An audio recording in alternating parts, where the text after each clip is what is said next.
Welcome, everyone. We might get underway because there's a bit to go through, and I know it's a weekend, so I really appreciate everyone's time joining us today for this webinar. My name is Marcus Ford. I'm the chairperson of the Brisbane Flight Path Community Alliance, and I'm gonna talk you through some of these updates.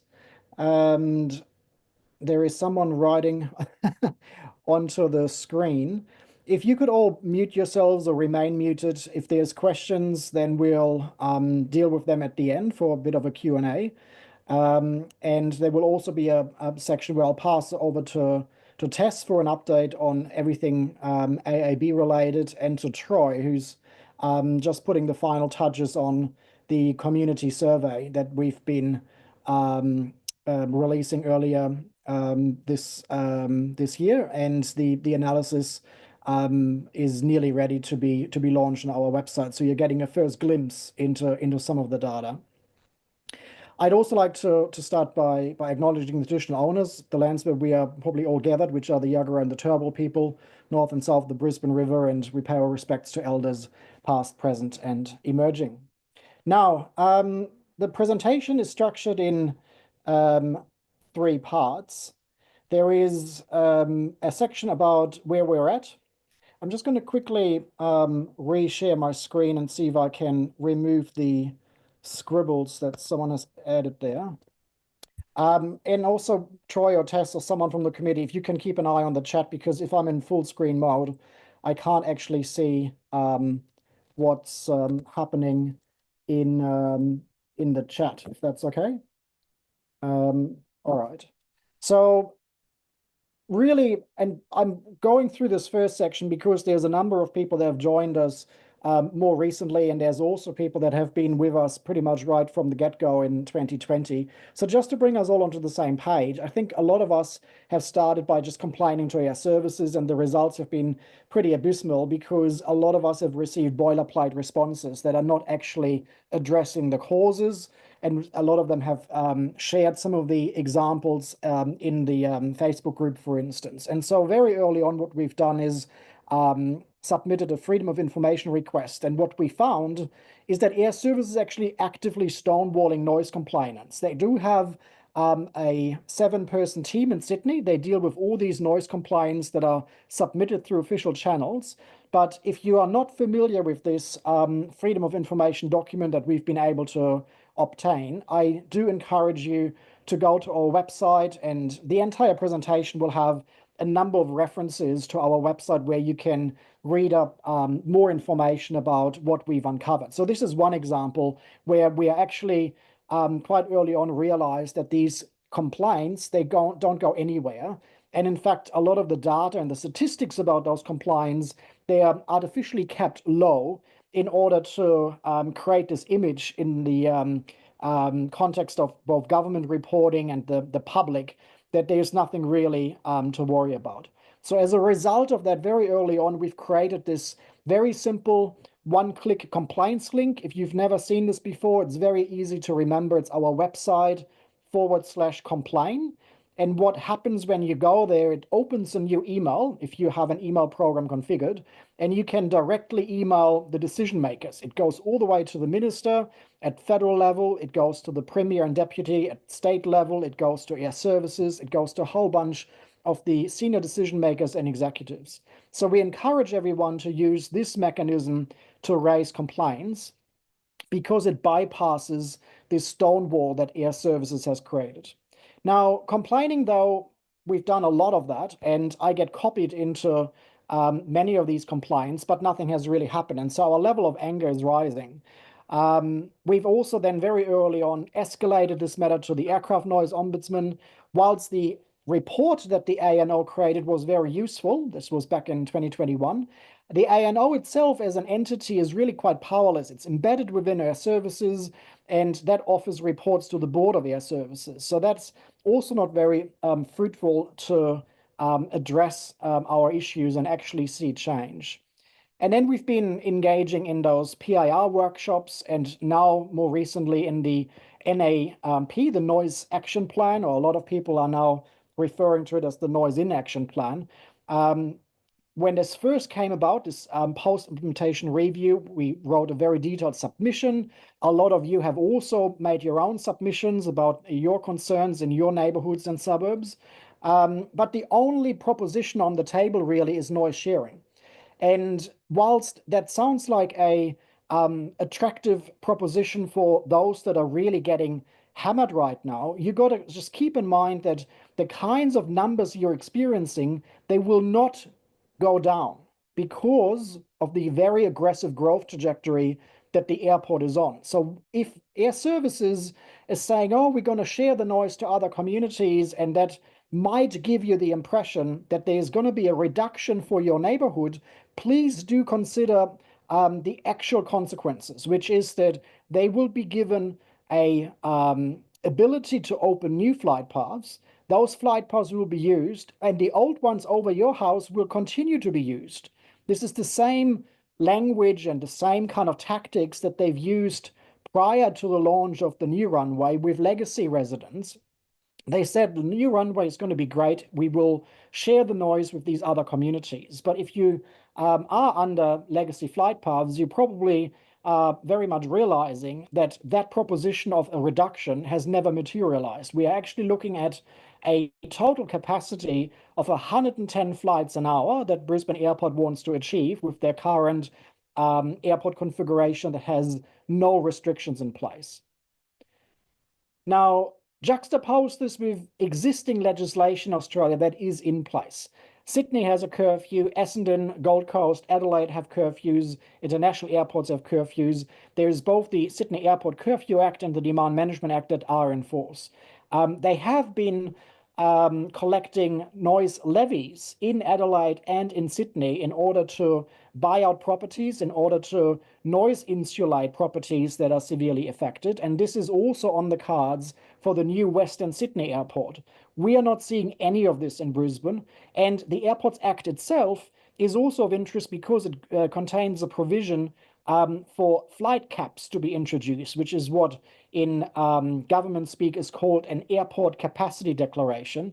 And Sydney has such a flight cap, which is capped at 80 flights an hour.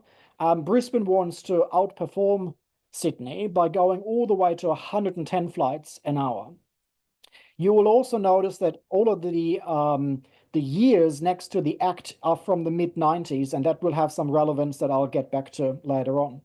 So we are now at this level where we really need to escalate this further, and we need to get to the decision maker. And the decision maker, really, the person that can change the situation for the better here in Brisbane, is the Federal Minister for Transport and Infrastructure. That's Catherine King in this Labor government. And we have been trying to get her attention, and I know a lot of you have also been trying to get her attention by submitting complaints. This is a copy of the letter that we've submitted to Catherine King in 2022. And since then, we've never had been extended an opportunity to actually meet with the minister face to face. So we feel quite abandoned in this regard, considering that we do see in the news that the minister does visit Brisbane quite regularly to unveil new infrastructure projects and announcements, and also for the latest state election. So the fact that the minister is actually in Brisbane but doesn't bother to meet with us is quite disappointing. In the meantime, though, there is lots of evidence that the minister is meeting with the stakeholders that she believes are relevant, and that's the stakeholders in the aviation industry. This is quite a poor and unbalanced approach where industry gets these preferable kinds of treatments, but we as a community are locked out of being part of these discussions or even sitting at the table. The only thing really that Catherine King has been sending back to compliance in these boilerplate responses is a reference to the aviation white paper. So that was for a long time announced and referred to as, oh, this is coming, this is coming. Now it's there, we've read it, and we are quite disappointed with the way that it's not actually addressing any of the critical issues that we are dealing with. So we have really kind of now at level 5 of our level of anger, and we need to identify what are we going to do next. Now, before I'm going to go into what's next, I said I also want to thank everyone here in this webinar, but also the wider community, because we have achieved a lot, and that wouldn't be possible without having built quite a significant movement. In fact, BFPCA and this particular community activism group is the largest one in Australia, fighting for justice of noise, aviation noise affected communities. We've grown bigger than Melbourne and Sydney, and we've also probably had far more consequential and impactful achievements in the time that we've operated. So what are some of those? Very early on, we had the A&O report that has been quite useful subsequently for us being able to submit further FOI requests. And it also has confirmed or corroborated what we believe quite from the outset, which is that we've been duped, we've been misled, we've been lied to on the basis of flawed noise models, on the basis of key messages that suggested that this new project and the associated airspace architecture would be a great thing for Brisbane. It would actually, in fact, I'm quoting from some of the documents, it would reduce the noise for Brisbaneites. Now, I don't see many people that can attest to having a reduction in noise. Largely what we are seeing in over 220 suburbs is an increase in noise, and so far in the 4 years, that's actually going further up as the airport is operating in this very unchecked kind of manner. BAPAV, I mentioned here, this is under the previous coalition government, because BAPAV did also corroborate and confirm some of the allegations that came from the community about feeling misled, which is good for us. The other thing that BAPAV managed to do is allocate $500,000 for consultants to try and come and assess and then fix this mess that Airservices have created. And so that was a bit of a legacy into the next government. We did manage to engage in quite a bit of political advocacy as part of the 2022 federal election. And we saw 3 seats change hands, which is Ryan, Brisbane, and Griffith. And you can see the MPs there at one of the strategy forums. Now, whether you are or you aren't a Green supporter, what is important about this achievement is that this moment has resulted in us being taken very seriously at the political end of decision making, because unseating sitting MPs is quite a feat, and we managed to do this for 3 of them. And what I think the results at both the local as well as now last weekend the state election has further confirmed is that it was precisely protest voters and the aircraft noise issue, specifically around the federal election, that led to this particular change in the 3 federal divisions. So that is something that is definitely an achievement of the community. Now, what I also want to add here is that we remain nonpartisan, but we do believe that one of the most impactful appeals pathways that we have at our disposal is a political pathway, which is why we continue to engage with all sides of politics. You would have seen that I flew to Canberra in order to liaise with the Nationals, with Bridget McKenzie as the Shadow Minister in the lead up to the Senate inquiry. We also continue to liaise with sides with Labor, with other sides of politics. In fact, just last week, Tess and I met with the mayor of the city of Logan, who requested to meet with us to discuss aircraft noise over the city of Logan, and the mayor is Labor aligned. So there's a number of examples how we maintain our non-partisanship, but it's also, I think, important to recognize this particular moment. The $500,000 from the BAPAV committee and from Barnaby Joyce led to the appointment of Trax. A lot of you are now familiar with that company. That there's consultants that have come from the UK. What is noteworthy here about this early appointment of Trax in mid-2022 is that they managed in a quite short period of time to find 49 different ways that the airspace architecture design here in Brisbane could have been improved and made better. Whereas Airservices had 13 years from 2007 when the MDPEIS was first approved, to 2020 when it was launched, to get this job right, and they did not. So again, this is quite a significant moment in our history. The three MPs have agreed and to have community members, genuine community members, to join BACAC, which is the advisory, the community advisory for the airport itself, which is a great small win, but still a useful one. And we've also had the launch of AAB, the Airspace Advisory Board.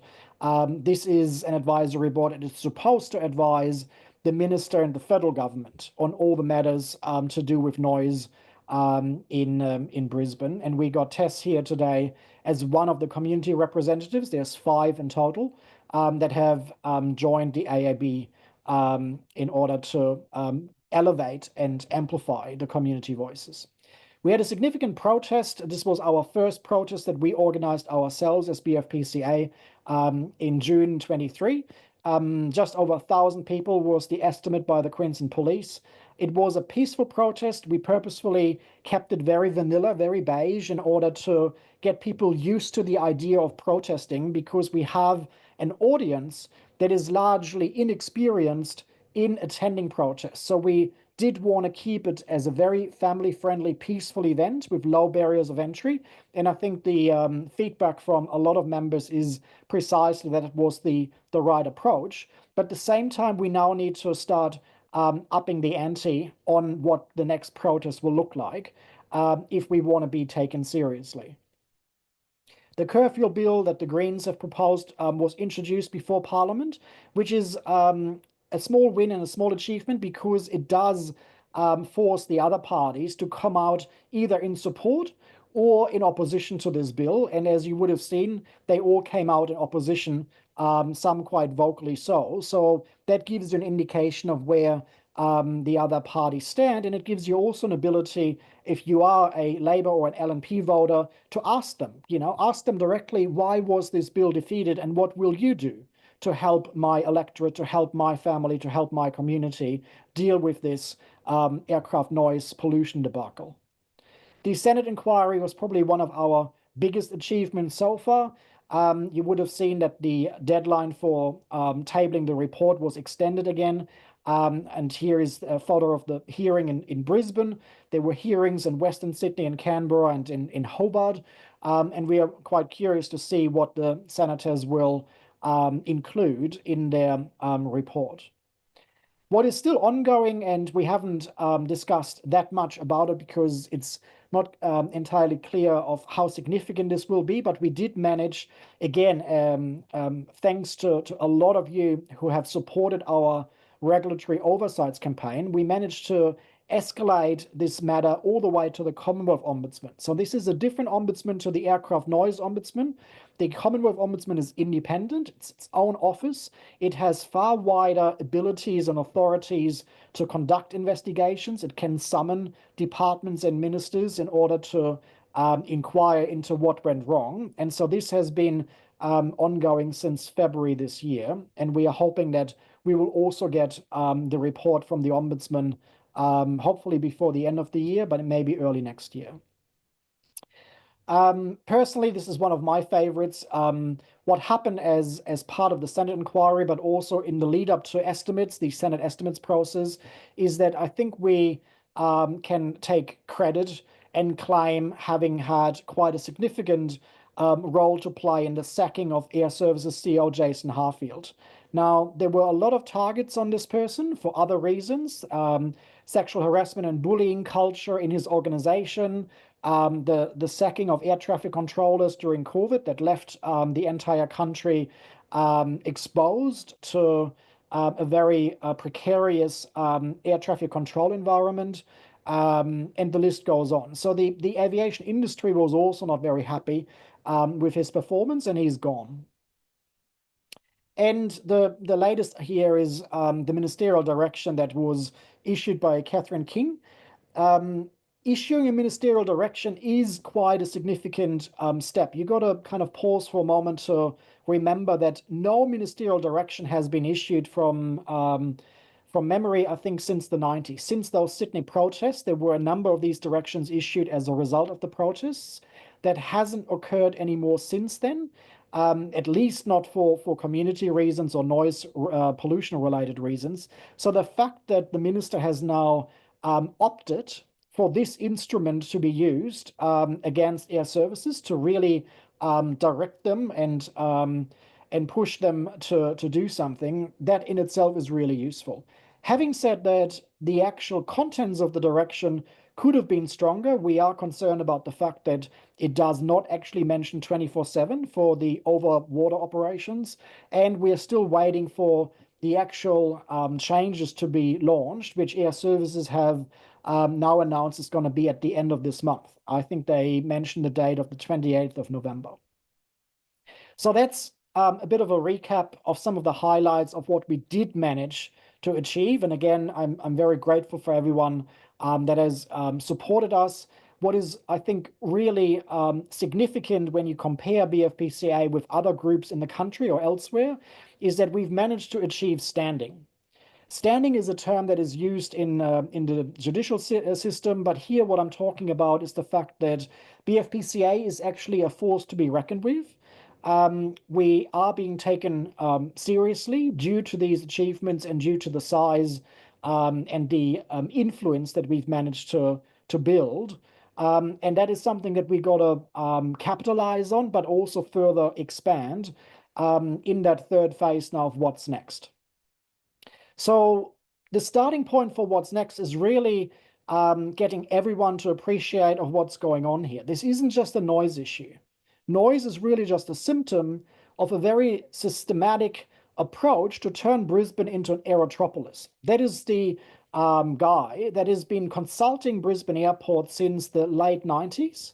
And the blueprint of master plans, Brisbane Airport strategic planning, the entire mission of the airport really has this term aerotropolis built into it, which is not a city with an airport, but we're creating an airport with a city attached to it or surrounding it. And so what our main concern here is that no one has ever been asked the question, do you want to live in Aerotropolis? The second one that is really quite important to let sink in and appreciate when we are starting to talk about what's next is state capture.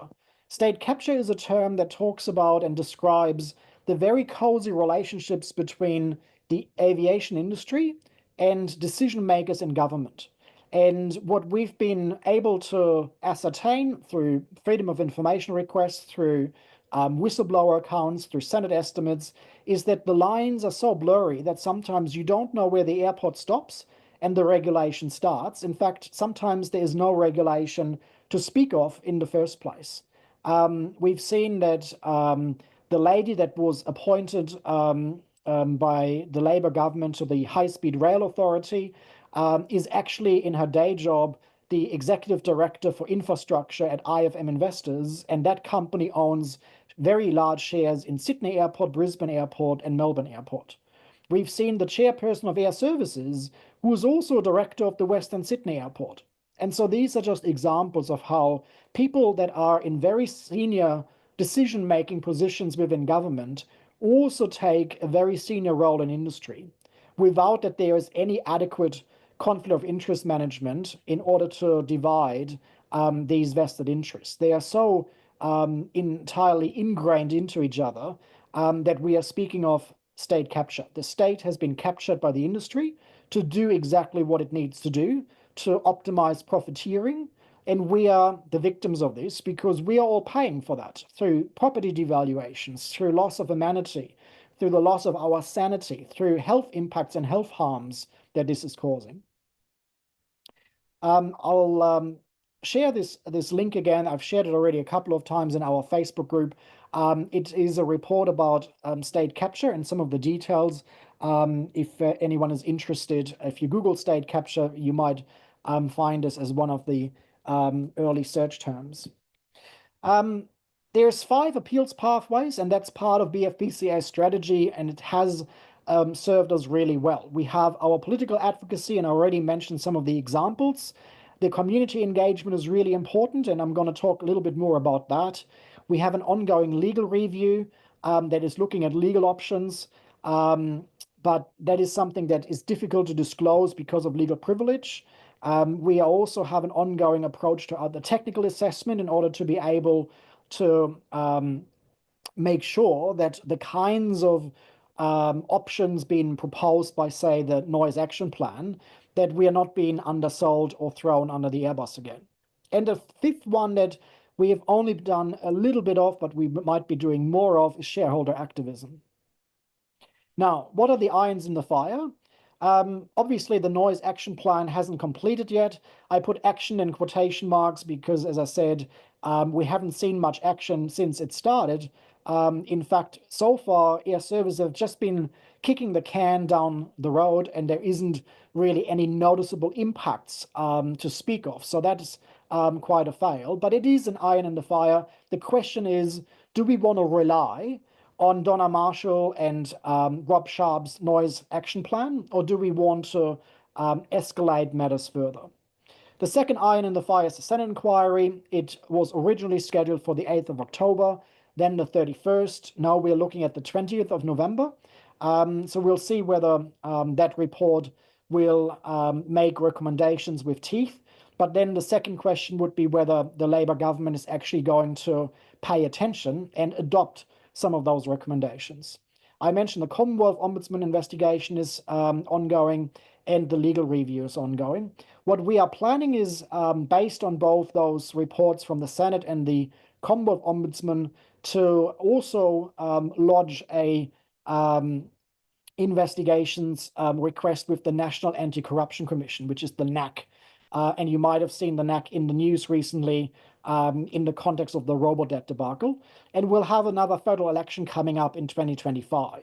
So those are some of the things that are part of our current strategizing and our way forward. But really the biggest one that we need to consider is how we will achieve a protest that is significant enough of the kind of caliber that we've seen here in Sydney. This is from the 17th of December 1994, where reportedly about 10,000 people congregated at Kingsford Smith Airport, and that led to pretty much the entire aviation legislation to be reformed. And so that's part of the reason why you will see a lot of the house numbers for these bills, the year number afterwards, 95, 96, sometimes 97, 98, they are a direct consequence of these protests. The other thing to say briefly is that this wasn't a once-off event. This wasn't just, Sydney people were pissed off and all of a sudden 10,000 people came together.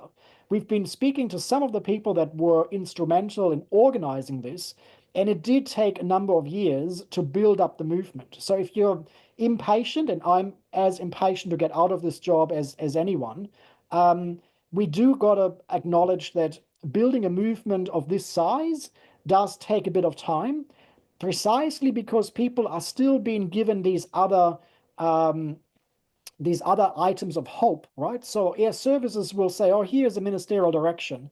Here's the noise action plan. Here's the Senate inquiry. And every time this happens, we all have a little bit of hope, because without hope, you can't really go on. And so we kind of think maybe there is like another thing we can wait for. But the question really is, the current irons in the fire, are they enough for us to wait? Do we really want to wait any further for us to delay building up to this kind of action that we know will have an impact? So it is tremendously important for us now, as we move forward, to focus on building our volunteers, and for our volunteers to help us build the movement. That is pretty much now the number one issue, the number one focus area for BFPCA. And we are really, really grateful for the volunteers that have started to be activated. We launched this as part of the Ryan Strategy Forum at the end of September. And we've, I counted the days, we've only had 39 days since we've launched our volunteer handbook. We've launched 8 volunteer notes in 8 of the federal divisions. and we managed to achieve a fair bit. So this was a snapshot, kind of as a baseline. I probably shouldn't call it baseline because that's the term that Airservices are using for their rubbish kind of model. But this was like a snapshot of where our numbers were at in terms of subscribers to our newsletter. That's for us the main indicator of where we are at in terms of growth. And this was done on the 25th of August. You can see without surprise that Griffith, Brisbane, and Ryan are the biggest nodes, followed by Dixon, Bonner, Moreton, Lilly, Bowman, and some of the others. In terms of volunteer numbers, similar picture. The biggest volunteer, I should probably say, the largest numbers of people that have expressed an interest or an ability wanting to volunteer. So these are expressions of interest from people wanting to volunteer. They are not necessarily volunteers yet. They've said yes. They've said yes in our questions about, do you want to volunteer? 70 people said yes in Griffith, 50 in Brisbane, and so forth. Now that we've launched our volunteer activation, things have changed a bit. So these are the actual numbers that you've just seen. And I've just compared this with today. You can see this is from the 3rd of November, so very fresh export out of Excel. And we've managed to grow some of these nodes quite tremendously. So the biggest ones are there in the blue highlight, again, Brisbane, Griffith, and Ryan.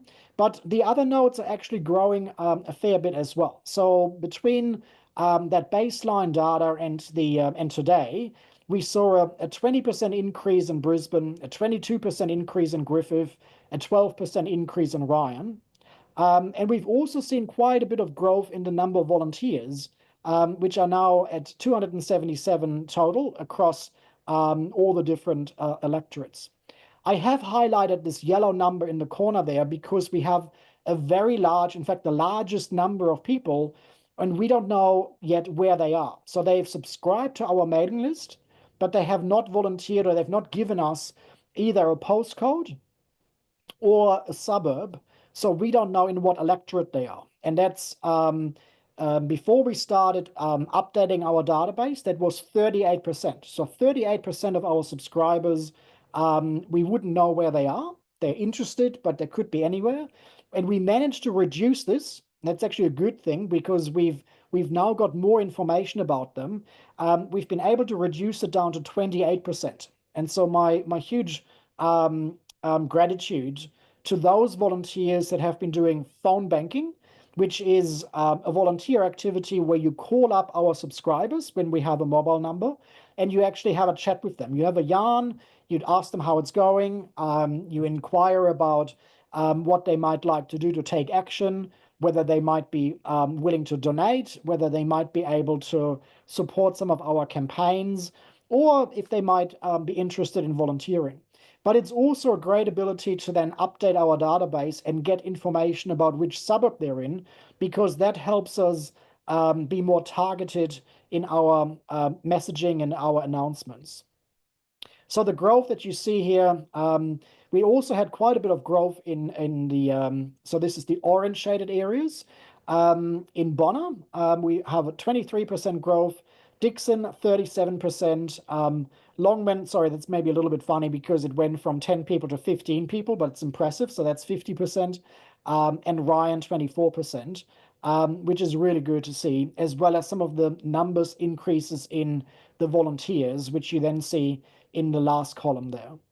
Now, what I want to wrap up with is the kind of target we got to achieve.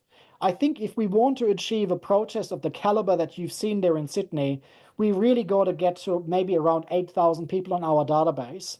And so the numbers suggest that that's about a doubling of the current number. So if you are in one of these volunteer nodes, this would mean that we need to look at the current numbers, and what we want to see is a doubling of each node in order to be able to do this.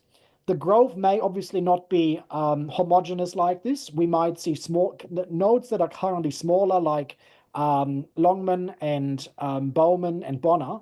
They might actually have much more growth because we've only been starting to activate them more recently. And then some of the existing nodes like Brisbane, Griffith, and Ryan, they might grow a little bit slower, but that's okay if we're able to achieve those numbers and we're able to stay united. I think the other thing that I need to really hone in on is that we all need to focus on the one enemy, which is state capture by the aviation industry. The one problem we're all facing, which is why we're not seeing any action, is that the government decision makers in the aviation industry are working together against us. And there is plenty of evidence of that. So if we are starting to fall apart, and we have factions that build, if we have people that are just wanting to push the noise from my suburb to the next suburb, or from my electorate to the next electorate, that is not a fruitful way for us to be able to achieve a significant win. In fact, that was part of what happened in Melbourne that then led to the aviation industry just rubbing their hands, going, this is fantastic. They're infighting. We're going to divide and conquer. And some of those colleagues there in the Melbourne groups, they have been trying to fight this for 15 years. I do not have time for 15 years, and I don't think that any of us have time of waiting 15 years for this to get any better. In fact, Melbourne has just announced, Melbourne Airport has announced a third runway. So we really got to stay united in order to be able to keep our eyes on the bigger fish that we want to fry, and that's the state capture issue between the government and the aviation industry. How can you help? We've created a very simple page for those that have just joined us. It's called Start. You go to our website /start, and that's where you start here, and you can read up about some of the very basic things that are important to know when you've just joined. We also want you to be staying connected with us, so there's a sign-up link to join our newsletter. I assume most of you would be on the newsletter already. That is probably how you found out about it. But I highly, highly, highly recommend not to rely on Facebook, because it's just so hit and miss when it comes to messaging. Sometimes I put announcements up there and only 50 people see that. And then someone shares a screenshot of an aircraft and 1,800 people see it. So do not rely on Facebook for your news. Subscribe to our newsletter. Read about the underlying issues. Go to the website /60 reasons, and it will probably, you will find and experience a number of gobsmacking moments there. Take action, donate, volunteer. And I also put in again our screenshot. If you do return your empties, you can now select BFPCA as a charity to donate your refunds to. That's my part of the presentation. I see there's a couple of items in the chat, but we've Great. So as Marcus alluded to, about 6 weeks ago or so, we launched our regular BFPCA Aircraft Noise Impacts Pulse Survey. So this is a survey that we run periodically. It was kind of happening annually, but we've kind of spaced out the time in between these surveys recently, just to take account of the growth that's happening and the changes that have been proposed by Airservices Australia affecting more and more people. And so we wanted an opportunity for our numbers to grow, to capture more people this time, but we've just recently kicked it off. And so I'm going to give you a really quick snapshot of some of the findings that we've put forward.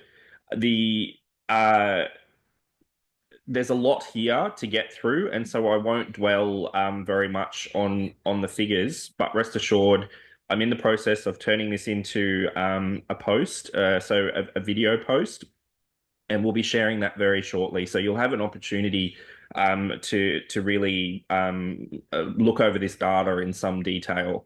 Again, you'll probably agree with me that it's pretty shocking. Particularly, we ask about health and the impacts to people's health from the aircraft noise, but also from concerns about things like lead pollution.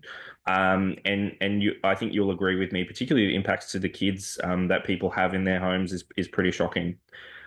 This time around, also, we expanded the survey to include some questions about people's political leanings, and I'll talk to that a little bit more when we get there. But I am going to whip through really fast.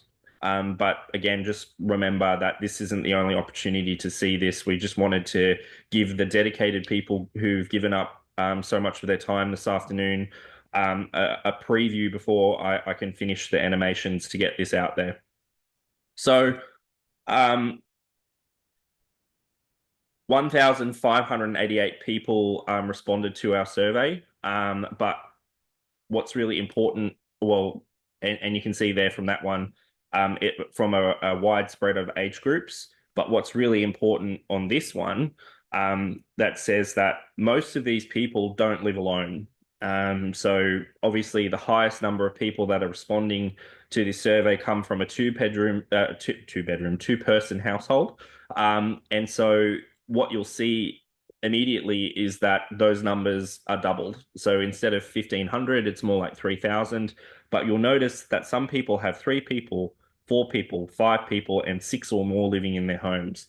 So a really important takeaway from this survey is that it's not directly representative of the total number of people impacted by this issue. It's representative of people who were aware of the issue and have responded, but certainly there's more and more and more people out there than this survey represents. Most live in a detached house, and we know that detached houses are very hard to soundproof, and that's probably why a number of the number of people experiencing issues in units is quite low. This is a big one. Just under half of people have kids living in their home. So in this question, we allowed people, because we know that, families are not traditional all the time, but also kids come and stay and visit their grandparents and those kind of things. And so we allowed for children who visit regularly as well. But just under half of people have kids at home. And we know that kids are especially susceptible to aircraft noise and things like air pollution. There's a massive spread of people of suburbs where people have responded from. Um, I haven't calculated all the numbers yet, but as you can see there, it's very, very very, very spread out. There are a couple of hot spots, as we know, kind of in that New Farm and Balmoral area that are quite close to the airport, and then some of them are under bends, and so they're quite highly represented. But you can see there it goes all the way out to Brookfield, Mount Gravatt. There's suburbs in Logan there represented, so we know that this issue is not centered just in the city. This is just a bit more information here. Most people are impacted in their home, but just under half again also work at home, so they don't really get much escape at all from this issue. And we asked people if they were considering moving. There's a small group of people that have already moved that are still interested in this issue.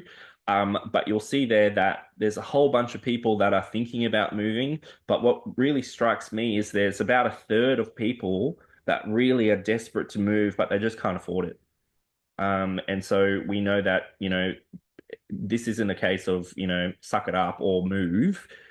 People are locked in because, there's a housing crisis. Things are very expensive to buy a new place.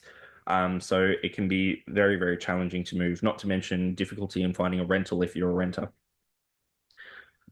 So we kind of set the scene, got a bit of information about who these people are that we're talking to, who our members are, who are responding, and then we started to ask about these health impacts. So these are questions that we've kind of tracked over time, and on what we're concentrating on at the moment is processing this latest survey, but we'll also do some comparison to previous surveys to track these issues and see how people are faring. 89% of respondents said that they suffer stress as a result of aircraft noise, and a lot of this is what causes the health problems that people experience. We know that stress is related to things like cardiovascular disease, hypertension, all those kinds of problems, but also mental health problems. So the stress figure is like astronomically high for people who are experiencing this issue, which we know. 74% of respondents said that their mental health has deteriorated since they've been exposed to aircraft noise, and it's deteriorated over time. So they've been resilient in the beginning, which is expected. Most people are resilient and are can withstand a bit of stress, but over time their ability to cope with that stress declines, and that leads to a compounding of the stress related health harms. 57% of respondents said that they have physical symptoms of stress from aircraft noise. So this is just beyond feeling, a bit of, a bit distracted or other kind of non-physical symptoms. Physical symptoms can be like racing heart or, increased adrenaline or, that flight or fight response, which again is very detrimental to our health, particularly when there's so many of these people who are experiencing this at home, but also their home is their workplace, so they don't get to escape basically anytime. 94% of people who responded to this survey said that their sleep is disrupted by aircraft noise. That is enormously high and a disgrace, and jumps out at me as one of the most important takeaways from this survey exercise that we do. That is very, very high. 35% of respondents, so that's around what, close to 600 people or so, are woken up more than twice a night by aircraft. So that's being woken up, twice a night, every night, which is just outrageous. Sleep deprivation caused by this aircraft noise problem, in my opinion, and I think in the opinion of health experts who we've looked at their research around the world, and certainly the BFPCA committee, is a bit of a health crisis that's waiting to come to a head. So many people losing out on sleep is dangerous, not just to our health, but to the health of people. For instance, on roads, we know we have, most people drive. If you're driving in a sleep deprived state, it's equivalent to driving drunk. We know that many people affected by this issue work in very high pressure and very technically, I suppose, demanding industries. So, for instance, health professionals, doctors, surgeons, who need, to be on their A game every time, are impacted by this issue, by this sleep deprivation crisis. 60% of people who responded and said that they've got kids in their home who are affected by this issue said that their kids are negatively impacted by aircraft noise, which is huge. And some other impacts are there. I won't go through those, but again, you'll be able to see those when we release this later on.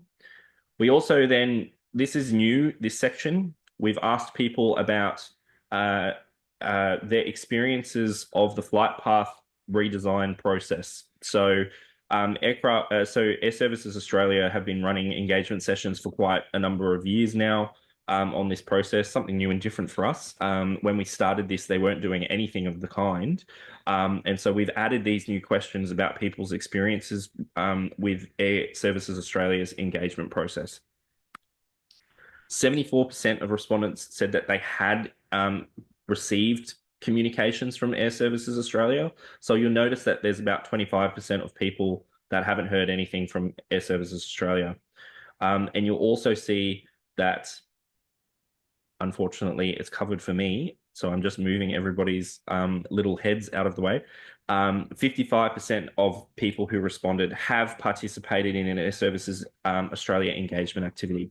So it's not everyone, and we kind of understand why, and you'll see why in the next couple of slides.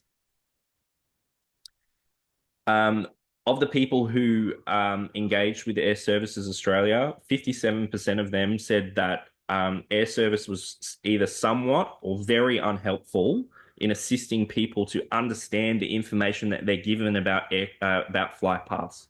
So you turn up to an Airservices engagement session and you kind of get bamboozled by all this tech speak about vectors and SIDS and ILS and all that kind of stuff, and you come away and you just think, I have no idea what happened. 57% of people find that that's the case, which is not a great metric if you're ramping up your community engagement. It needs to be meaningful, and people need to be able to understand what they're being told. 85% of respondents said that they basically distrust what Airservices are telling them anyway. Unfortunately, Airservices' previous behaviour on this and their lack of community engagement has really damaged their standing with the community impacted by this issue. And most people, even if they go to an engagement session, aren't really believing what's being told to them in the first place. Which means that it gives BFPCA an important role in trying to sift through the muck and provide clear interpretation of what's being given to the community. And we're quite well resourced now and experienced in doing that.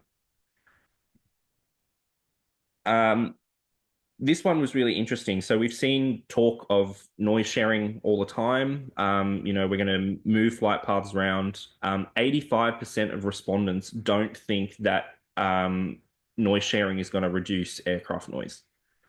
So while it's the preferred approach to managing noise for Airservices Australia and airports, because it allows them to continue to grow unimpeded, people don't think it's going to work. So we need to push for things that we think are going to work. Crucially, and very encouragingly for us, 87% of respondents support a curfew for Brisbane Airport. Obviously, for BFPCA, that's our #1 community priority that we push for, because there's another interesting piece of information here. 51% of people ranked a curfew and a flight cap as the most effective way to reduce aircraft noise for them. But further, 54% ranked a curfew and a cap as the fairest way to reduce noise for all, which is really interesting statistic there. So as Marcus kind of alluded to before, there's a lot of options out there about what we could do in terms of aircraft noise, moving flight paths. But at the end of the day, that's always going to create winners and losers. Some of that's unavoidable in this story. There are going to be winners and losers, but the #1 thing that BFPCA keeps pushing for is this cap and a curfew, because we know it will help everybody affected by this issue. Everybody affected by this issue deserves a good night's sleep. And that's why we'll keep pushing for the curfew. So I alluded to earlier when I started that we also added some questions about politics in this survey. These were optional questions. People were not required to answer this to provide their to provide the information about the impacts to them on their health and also their experiences with Airservices Australia. So people could leave these blank, or they could say, I prefer not to answer, and a number of people took that option. But the information that we decided to, as a committee, to request from our members was because we often hear that people approach their local member and they hear that, oh, this issue has been hijacked by XYZ, or they're just a front for this, they're astroturfing and they're just trying to drum up votes for XYZ. And so we were really interested as our experience as a BFPCA committee was that that's not the case. And we know that not only our committee, but the community at large that are affected by this issue are massively politically diverse. But the criticism keeps coming up time and time again as a way to kind of undercut the genuine nature of this problem. And so we wanted some data to be able to push back against that narrative so our focus can return to getting a curfew and a cap. So that's why we asked that question, so we can really fix that narrative. And the information basically confirms what we already knew. So you've got here, we asked people about their political views. We asked them to describe them. You can see here that a large number of people decided that they didn't want to tell us that, which is fine. But a large proportion of people did. And you can see there that from, conservative, centre right, centre left, progressive, there's almost an even split. It's not leaning very heavily one way or the other.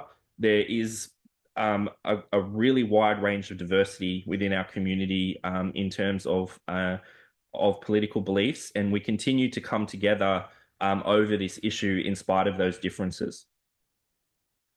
It might be a bit hard to see on your screen this this graph.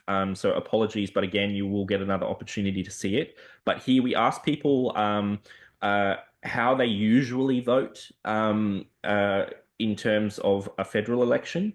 And again, we didn't ask people about parties, but just a political spectrum. And you can see there again that there was a high proportion of people that didn't want to say that, which is again fine. But the highest proportion of people in BFPCA's kind of community are swing voters. They're not, they're not a rusted on kind of I vote regularly this way or the other. The highest proportion definitely is people who go into each election making up their mind per election. But outside of that group, you can again see that there's no real standout political leaning that dominates the BFPCA community. The last question we asked on politics was, we know that a lot of people have kind of become exasperated and have used their vote as a way to communicate their dissatisfaction with the aircraft noise situation. And we asked them, if since being exposed to aircraft noise, have you changed the way that you vote? And you can see there that about 60 or so % of people say that they have changed the way they vote, or certainly I think that this represents that people are changeable enough to drive that political conversation with incumbents, which is so important. So that's basically it for that one. I'll save the rest because I've been talking for quite a while. Please keep an eye on Facebook and the newsletter because we will be issuing this as a bit of an animated video, and we'll also have some stills from this presentation for you that you'll be able to share. And hopefully that will stimulate a lot of useful discussion going forward, but also provide us some really useful data in our conversations with people like, well, organizations like Airservices Australia, but also our elected representatives when you do approach them. So thanks so much, everyone. And again, thanks for turning out on a Sunday evening.